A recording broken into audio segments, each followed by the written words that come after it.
When it comes to what's weighing me down, for the most part, I'm pretty clear on what those things are.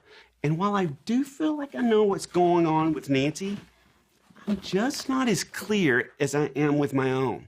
And if I'm not careful, I can forget that she has a backpack at all. Or at the very least, I think, well, it's not quite as heavy as mine. The fact is, my spouse, your spouse, has a load of things that are weighing them down. Your spouse has burdens, things that make their lives harder. And research shows that couples in great marriages have a clear awareness about what's going on with each other, including the things that are weighing them down. What do you see in your spouse that you see them? What are some signs that they've got something on their mind? You can kind of go, I can tell something's under the surface. The quintessential, I'm fine. Yeah. That is instant code for everything is going crazy.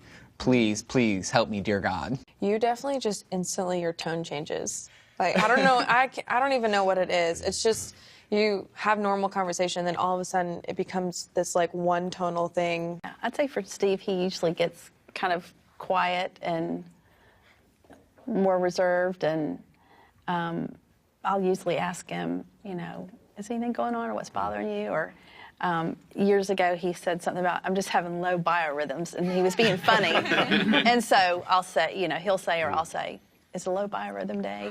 And, you know, and sometimes it is just, or and then other times it's like, no, actually there's something, you know. Something going on. Yeah, yeah. What about you guys?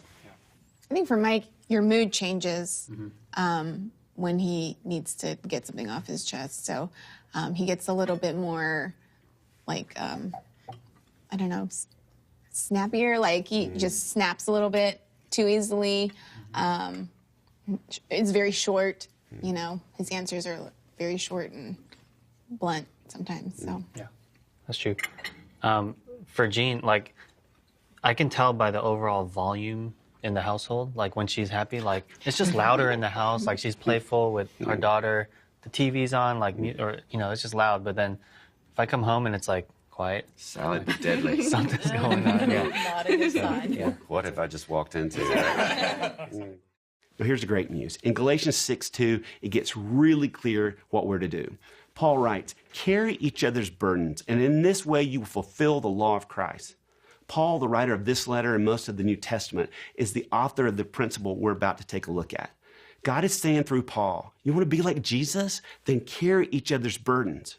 When we carry each other's burdens, we're doing no less than fulfilling the law of Christ. Something happens relationally when we carry part of our spouse's loads, when we do chores for each other, when we listen to each other, and when we acknowledge each other and help each other based on what we know. It's super glue for our marriage.